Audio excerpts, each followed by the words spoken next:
হীরার আংটির হীরাটা যখন আলগা হয়ে যায় তখন আর তা আঙ্গুলে পরে বেড়ানো নিরাপদ নয়। হীরা অলক্ষ্যে পরে হারিয়ে যেতে পারে, বিষয়ী সাবধান। ক্ষেত্রমোহনের আংটির হীরা অনেকদিন আগে হারিয়ে গিয়েছিল। শোকটা সে সহজেই কাটিয়ে উঠতে পেরেছিল এবং নকল পাথর দিয়ে কাজ চালিয়ে নিচ্ছিল। অপরিচিত কেউ হয়তো হঠাৎ দেখে ভুল করতে পারত, কিন্তু অন্তরঙ্গদের মনে কোনো মোহ ছিল না। ক্ষেত্রমোহন যে একজন ভদ্রবেশী মিষ্টভাষী জুয়াচোর তা তার স্ত্রী চপলা জানত।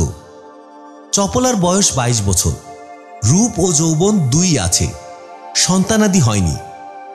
তার রূপ যৌবনের মধ্যে একটা তীব্র তেজস্বিতা ছিল, চোখ ধাঁধানো উগ্র প্রগল্ভতা। 22 বছর বয়সে বাঙালি মেয়ের যৌবন সাধারণত থাকে না, যা থাকে তা পশ্চিম দিগন্তের অস্তরাগ। চপলার মধ্যে কিন্তু কোনো অভাবনীয় কারণে যৌবন টিকে গিয়েছিল। তার মনের উপর যে নিগ্রহ হয়েছিল তারই ফলে হয়তো এমনটি ঘটেছিল। মনের সহজাত বৃত্তি ও সংস্কারগুলো যখন নিপীড়িত হয়ে অন্তর্মুখী হয় তখন তারা কোন পথে কী রূপ ধরে দেখা দেবে তা বলা দেবতারও অসাধ্য। ক্ষেত্রমোহন লোকটা এক কথায় নিপাট বদমায়েশ। মোসাহেবি করা ছিল তার পেশা। বড়লোকদের সদ্য বয়প্রাপ্ত সন্তানদের অপ্সরা লোকের দ্বার পর্যন্ত পৌঁছিয়ে দেওয়া ছিল তার জীবিকা। কিন্তু সে নিজের স্ত্রীকে ভালোবাসত। বেহুশ মাতালের পকেট থেকে মানিব্যাগ চুরি করতে তার বাধ্য না, কিন্তু সে নিজে মদ খেত না এবং অন্যান্য বদভ্যাস সম্বন্ধেও তার একটা স্বাভাবিক নিস্পৃহতা ছিল। অপ্সরা লোকের দ্বার পর্যন্ত গিয়ে সে ফিরে আসত। শঙ্করাচার্য সত্যই বলেছেন, এ সংসার অতীব বিচিত্র। চপলা যখন প্রথম স্বামীর চরিত্র জানতে পারে তখন ভয়ে বিস্ময়ে একেবারে অভিভূত হয়ে পড়েছিল। তারপর কিছুদিন কান্নাকাটির পালা চলল। ক্ষেত্রমোহন সযত্নে যত্ন করে চপলাকে নিজের চারবাক নীতি বুঝিয়ে দিল। অতঃপর ক্রমে ক্রমে চপলা উদাসীন হয়ে পড়েছিল। তার মনে আর মোহ ছিল না। ট্রাম ঘষা সদর রাস্তার উপর একটি সরু বাড়ির দোতলায় গোটা 2 ঘর নিয়ে ক্ষেত্রর বাসা। শোবার ঘরের একটা জানালা সদর রাস্তার উপরেই। সেখানে দাঁড়ালে পথের দৃশ্য দেখবার কোনো অসুবিধা হয় না। সেদিন বিকেলে চপলা সেই জানলার সামনে দাঁড়িয়ে রাস্তার দিকে তাকিয়েছিল। এমন সময় সিঁড়িতে জুতোর শব্দ শুনে ফিরে দেখল। উৎফুল্ল মুখে ক্ষেত্রমোহন ঘরে ঢুকল। ক্ষেত্রর বয়স 30, সুশ্রী, চটপটে, পাকপুটু। সে হাসতে হাসতে চপলার পাশে এসে দাঁড়ালো, বলল, সব ঠিক করে ফেলেছি, আজ রাত্রিরেই, বুঝলে, গুদাম সাবার, মালও সাবার। চপলা তার মুখের দিকে চেয়ে হাসল। জলজলে চোখ ঝলসানো হাসি। তার দাঁতগুলো যেন একরাশ হীরা, আলোয় ঝকমক করে উঠল। ক্ষেত্রর এ হাসি দেখতে দেখতে অভ্যাস হয়ে গিয়েছিল। চপলার কাছে ক্ষেত্রর কোনো কথাই গোপন ছিল না, বরং কেমন করে কার কাছ থেকে টাকা ঠকিয়ে নিল, কাকে মাতাল করে বুক পকেট থেকে নোট চুরি করল, এসব কথা পুঙ্খানুপুঙ্খ রূপে চপলার কাছে গল্প করতে সে ভালোবাসত। বেশ একটু আত্মপ্রসাদ অনুভব করত। এখন সে জানালার গরাদ ধরে স্ব-উৎসাহে বলতে আরম্ভ করল, তোমাকে একদিন বলিনি, এক নতুন কাপ্তেন পাকড়েছে, বেশ শাসালো জমিদারের ছেলে, কলকাতায় ফুর্তি করতে এসেছে, নরেন চৌধুরী নাম। ফোরে পুকুরে একটা বাসা ভাড়া নিয়ে একলা আছে, তাকে মাসখানেক ধরে খেলাচ্ছি। ছোড়ার বয়স বেশি নয়, 23-24, কিন্তু হলে কি হবে, এরই মধ্যে অনেক বুড়ো ওস্তাদের কান কেটে নিতে পারে। একেবারে একটি আস্ত ঘুঘু। এই দেখো না, 1 মাস ধরে তেল দিচ্ছি, এখনো একটা সিকি পয়সা বার করতে পারিনি। শালা মদ কিনবে, তাও আমার হাতে টাকা দেবে না, নিজে গিয়ে বোতল কিনবে, নয়তো দারোয়ান বেটাকে পাঠাবে। তার থেকে 2 পয়সা বাঁচাবো, সে উড়ে বালি, পাড় মাথা। কিন্তু মদের গ্লাস ছোবার আগে কি করে জানো? টাকা কড়ি, মায়ের হাতের আংটি পর্যন্ত দেরাজে বন্ধ করে চাবিটি ওই শালা দারোয়ানের হাতে দিয়ে বলে, যাও মৌজ করো। এই বলে তাকে একেবারে বাড়ির বাইরে বের করে দেয়। তারপর আমার দিকে চেয়ে মুচকি মুচকি হাসতে থাকে। চন্ডাল বেটার ছেলে। চপলা মন দিয়ে শুনছিল। এই আকস্মিক উত্তাপে সকৌতুকে হেসে ফেলল, বলল, তবে যে বললে সব ঠিক করে ফেলেছি। ক্ষেত্র মুখের একটা বিরক্তিসূচক ভঙ্গি করে বলল, দেখলুম ও শালা পগিয়া বদমাইশকে সহজে ঘায়েল করা যাবে না, একেবারে ঘাড় মুটকে নিতে হবে। আমারও রোখ বেড়েছে। আজ রাতে ঠিক করেছি বেটা দেরাজ ফাঁকা করব। এই দেখো চাবি তৈরি করেছি। বলে পকেট থেকে কয়েকটা চকচকে চাবি বের করে দেখালো। চুরি করবে? হ্যাঁ, অনেক খোসামত করেছি। আর নয়, এবার এক হাত ভানুমতির খেল দেখিয়ে দেব। টাকা করি বেটা দেরাজে বেশি রাখে না, কোথায় রাখে ভগবান জানেন, কিন্তু একটা হীরের আংটি আছে। রাত্রে বেরোবার সময় সেটা দেরাজে বন্ধ করে রেখে যায়। সেইটার উপর তাক করেছি। কি হিরেটা মাইরি! চপলা, যদি দেখো চোখ ঝলসে যাবে। দাম 1000 টাকার এক কানা করি কম নয়। যদি 500 টাকাতেও ছাড়ি, কেষ্ট শেখরা লোফে নেবে। কিন্তু যদি ধরা পড়ো? সে ভয় নেই, বন্দোবস্ত সব পাকা করে রেখেছি। আজ 11টা থেকে 12টার মধ্যে বেটা বেরোবে, সমস্ত রাত বাড়ি ফিরবে না। বিমনাভাবে খানিক চিন্তা করে বলল, কোথায় যাবে কিছুতেই বললে না। হয়তো নটরাজ থিয়েটারের সৌদামিনীর কাছে, কিন্তু সৌদামিনী তো মেনামিত্তিরের। যাকগে, যে চুলোয় খুশি যাক। আসল কথা, 11টার পর বেটা বাড়ি থাকবে না, দারোয়ানটাও বেরোবে, তার ব্যবস্থা করেছি। ব্যাস, গলির মোড়ে ওত পেতে থাকবো। কর্তারাও বাড়ি থেকে বেরোবেন, আর আমিও চুপ করে গিয়ে ঢুকবো। তারপরে গুদাম সাবার মাল তো সুপাত। শালা লুটলিয়া, শালা লুটলিয়া। রাস্তার দিকে তাকিয়ে ক্ষেত্র উচ্চস্বরে হেসে উঠল, কিন্তু পরক্ষণেই বিড়ালের মতো লাফ দিয়ে জানলার সামনে থেকে সরে এসে চাপা গলায় বলল, সরে এসো, সরে এসো, ওপাশের ফুটপাত দিয়ে যাচ্ছে। চপলা সরল না, বলল, কে? নরেন চৌধুরী, সরে এসো। কি দরকার? আমাকে তো আর চেনে না। তা বটে। তারপর ঘরের ভেতরের অন্ধকারের মধ্য থেকে উকি মেরে উত্তেজিত কণ্ঠে বলল, ওই দেখতে পাচ্ছ, ফর্সা মতো চেহারা, গিলে করা আত্মীর পাঞ্জাবি, হাতে হরিণের সিংহের ছড়ি, উনি নরেন্দ্র চৌধুরী। হাতের আংটিটা দেখতে পাচ্ছ? পাচ্ছি। চপলা বাইরের দিকে তাকিয়ে হাসল। পরন্ত দিনের আলো তার মুখের উপর পড়েছিল, মনে হলো যেন একরাশ হীরা ঝরে পড়ল। হিরেটার দাম কত বললে? 1000 টাকা। ক্ষেত্র বিছানার উপর গিয়ে বসল।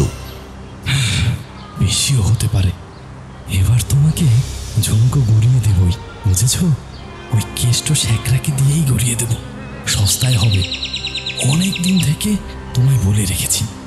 রাস্তার দিকে দৃষ্টি নিবদ্ধ রেখেই চপলা বলল,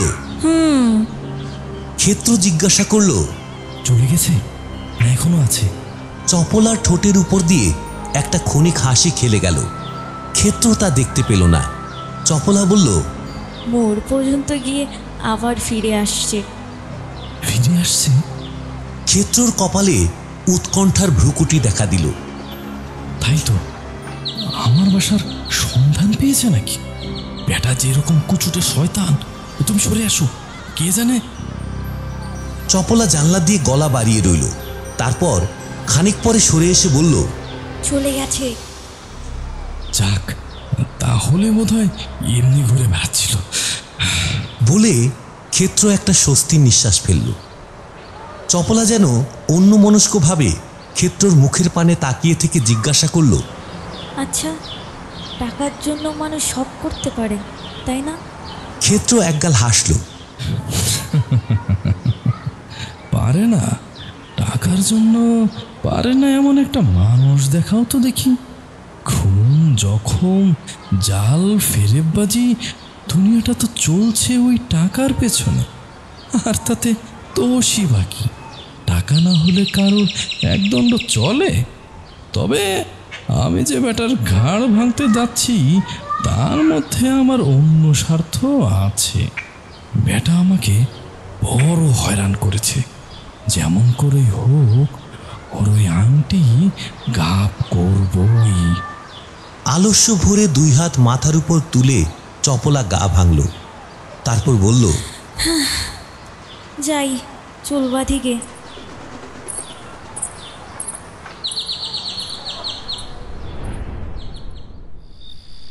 রাত 10:30টার সময় ক্ষেত্র গলির মোড়ে আড্ডা গাড়ল। ঠিক সামনে দিয়ে ফড়িপুকুরের রাস্তা পূর্ব পশ্চিমে চলে গেছে।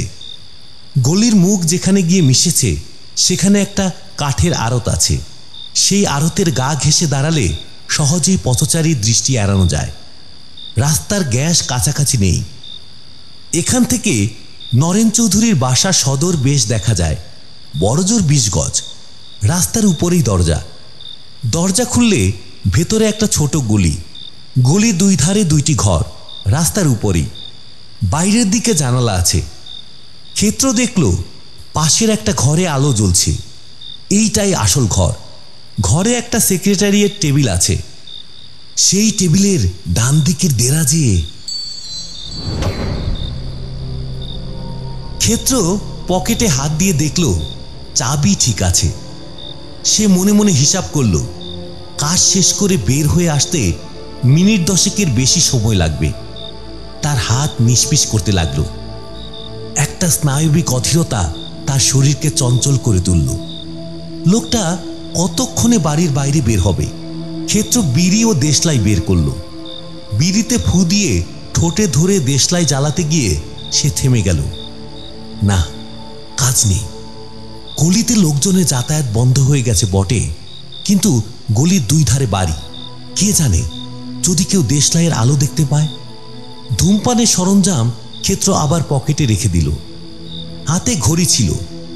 চোখের খুব কাছে এনে দেখল 11টা বাজতে 5 মিনিট। সময় হয়ে আসছে। এমন সময় নরেন চৌধুরীর ঘরে বৈদ্যুতিক আলো নিভে গেল। ক্ষেত্র নিঃশ্বাস বন্ধ করে এক দৃষ্টে সদর দরজার দিকে তাকিয়ে রইল। তারপর আস্তে আস্তে নিঃশ্বাস ছাড়ল। এইবার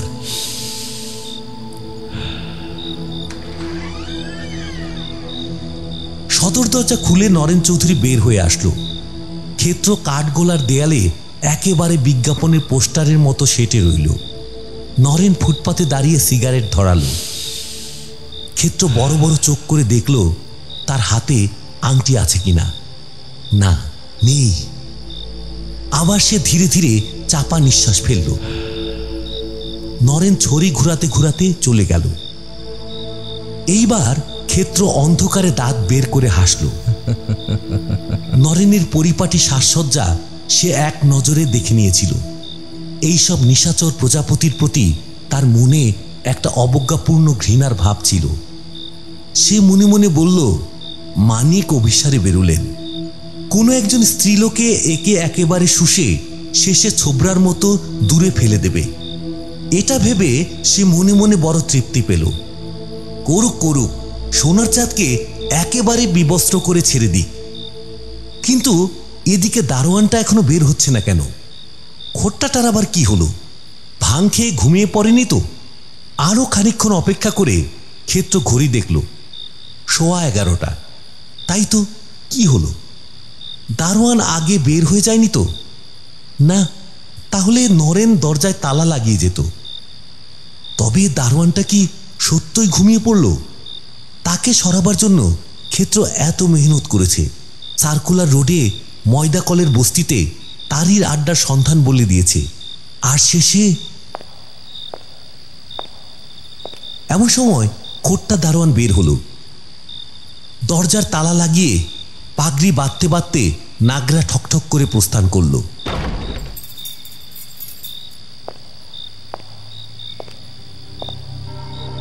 এইবার সময় উপস্থিত। দারোয়ানের নাগরার শব্দ মিলিয়ে যাবার পর ক্ষেত্র কাঠগোলার ছায়ান্ধকার থেকে বের হয়ে আসলো। পথ নির্জন, বাধা বিপত্তির কোনো ভয় নেই, কিন্তু 2 পা এগিয়ে ক্ষেত্র আবার ফিরে আসলো। কাজ নেই, আরেকটু যাক। যদি দারোয়ানটা কিছু ভুলে ফেলে গিয়ে থাকে, হয়তো আবার ফিরে আসবে। 10 মিনিট কেটে গেল, দারোয়ান ফিরল না। তখন ক্ষেত্র অন্ধকার থেকে বের হলো। বেশ স্বাভাবিক দ্রুতপদে, যেন নিজের বাড়িতে যাচ্ছে এমনভাবে দরজার সামনে গিয়ে দাঁড়ালো। পকেট থেকে চাবি বের করলো, বেশ শব্দ করে দরজা খুলল। তারপর ভিতরে প্রবেশ করে দরজা ভিজিয়ে দিল। ক্ষেত্রর পকেটে একটা ছোট বৈদ্যুতিক টর্চ ছিল, সেটা এবার জ্বালল। একবার চারিদিকে ফিরে দেখে নিল, তারপর বাঁ দিকের দরজার উপর ফেলল। দরজায় তালা লাগানো। ক্ষেত্র আরেকটা চাবি বেছে নিয়ে তালায় পরালো। খুট করে শব্দ হলো, তালা খুলে গেল। টর্চের আলো নিভিয়ে ক্ষেত্র ঘরে ঢুকল। ঘরে কোথায় কি আছে সবই তার জানা ছিল। সে অন্ধকারে হাতড়ে গিয়ে রাস্তার দিকের জানলাটা বন্ধ করে দিল। তারপর ঘরের দিকে ফিরে টর্চ জ্বালল। টর্চের আলো একটা টেবিলের উপর গিয়ে পড়ল। টেবিলের উপর বিশেষ কিছু নেই, কাগজ চাপা, ব্লটিং প্যাড, দোয়াত কলম। টেবিলের আশেপাশে 2-3টা চেয়ার অস্পষ্টভাবে দেখা গেল।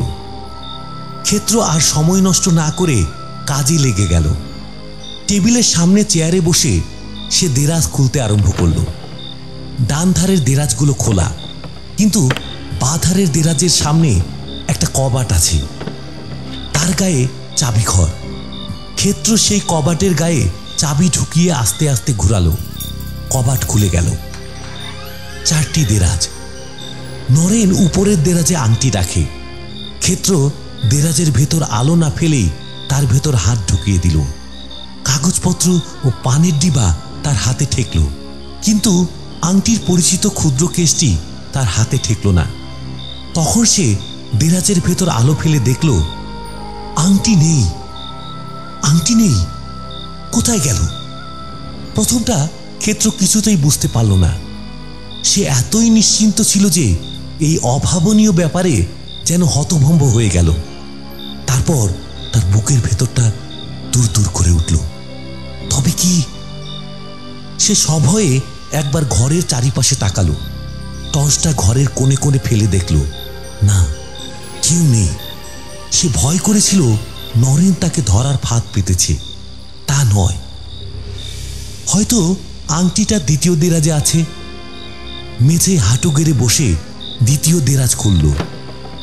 একেবারে শূন্য, তাতে একটা আলপিন পর্যন্ত নেই। তৃতীয় দেরাজ, সেটাও শূন্য। চতুর্থ দেরাজও তাই। ক্ষেত্রর কপালে ঘাম ফুটে উঠল। নেই, কিচ্ছু নেই। আংটি তো দূরের কথা, একটা পয়সা পর্যন্ত নেই। আলো নিভিয়ে অন্ধকার ঘরে ক্ষেত্র কাঠ হয়ে দাঁড়িয়ে রইল। আবার তার বুক ধকধক করতে লাগল। নরেন নিশ্চয় সন্দেহ করেছিল, তাই তাকে ঠকাবার জন্য। কিন্তু না, নিশ্চয় আছে। হয়তো তাড়াতাড়িতে নরেন ডান দিকের খোলা দেরাজেই আংটি রেখে গেছে। ক্ষেত্র আবার আলো জেলে ডান দিকের দেরাজগুলো খুঁজতে লাগলো, কিন্তু কোনোটাতেই কিছু পেল না। কতগুলো মদের বিজ্ঞাপন, স্ত্রীলোকের ছবি, গোটা কয়েক অশ্লীল বিলাতি উপন্যাস। এতক্ষণে ভূতের মতো একটা ভয় ক্ষেত্রকে চেপে ধরল। তার মনে হলো শূন্য বাড়িখানা তার চুরির ব্যর্থ চেষ্টা দেখে নিঃশব্দে অট্টহাসি করছে। এই ঘরটা ক্রমশ সংকুচিত হয়ে তাকে চেপে ধরবার চেষ্টা করছে। সে ধরা পড়ে গেছে, আর পালাতে পারবে না। এই সময় দূরের কোনো গির্জায় ঢং ঢং করে 12টা বাজল। ঘড়ির আওয়াজ ক্ষেত্রর কানে বোমার আওয়াজের মতো লাগলো। 12টা! এতক্ষণ সে এখানে আছে। যদি কেউ এসে পড়ে, নরেনই যদি ফিরে আসে। ক্ষেত্র আর দাঁড়ালো না। দেরাজগুলো খোলাই পড়ে রইল। সে জোরে জোরে নিঃশ্বাস ফেলতে ফেলতে ঘর থেকে বের হয়ে আসলো। তারপর বাড়ির বাইরে এসে ভয়ার্ত চোখে একবার চারদিকে তাকালো। কাউকে দেখতে পেল না। পাড়া নিস্তব্ধ।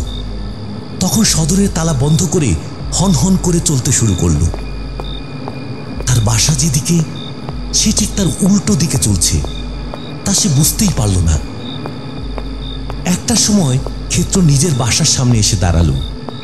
এতক্ষণে তার মাথা বেশ ঠান্ডা হয়েছে, ভয় আর নেই। এমনকি অহেতুক ভয়ে দেরাজগুলো খোলা রেখে পালিয়ে আসার জন্য সে একটু লজ্জা বোধ করছে।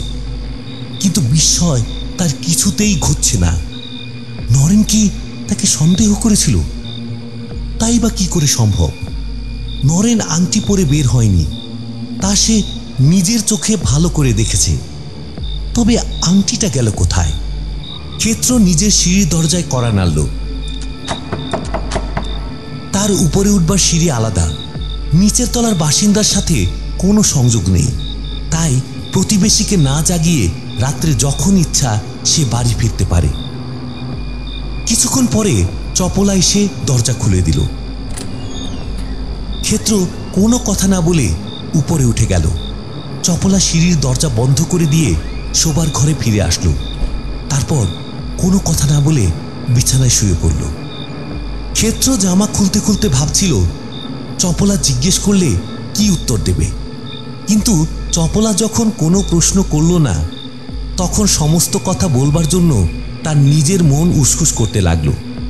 মুখে চোখে জল দিয়ে আলোটা কমিয়ে দিতে দিতে সে বলল, আজ ভারী আশ্চর্য ব্যাপার হলো। ঘুমোলে নাকি? ব্যর্থতার কারণে তার স্বর নিস্তেজ। চপলা উত্তর দিল না, কেবল গলার একটা শব্দ করল মাত্র। ক্ষেত্র বিছানায় প্রবেশ করে দেখল চপলা চিত হয়ে শুয়ে আছে। তার ডান হাতটা চোখের উপর রাখা। অল্প আলোয় চপলার মুখ ভালো দেখা গেল না।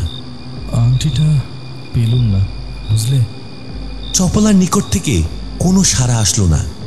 সে ঘুমিয়েছে কিনা দেখার জন্য ক্ষেত্র তার মুখের কাছে মুখ নিয়ে গেল। জেগে আছো না ঘুমোলে? চপলার চোখের উপর হাতটা একটু নড়ল। সঙ্গে সঙ্গে তার আঙুলের উপর আলো ঝিকমিক করে উঠল। ক্ষেত্র সূচিবিদ্ধের মতো বিছানায় উঠে বসল। চপলার হাতখানা টেনে নিজের চোখের সামনে এনে বিকৃত চাপা গলায় বলে উঠল, আন্টি, এই আংটি তুমি কোথায় পেলে? তুমি কোথায় পেলে? কোথায় পেলে?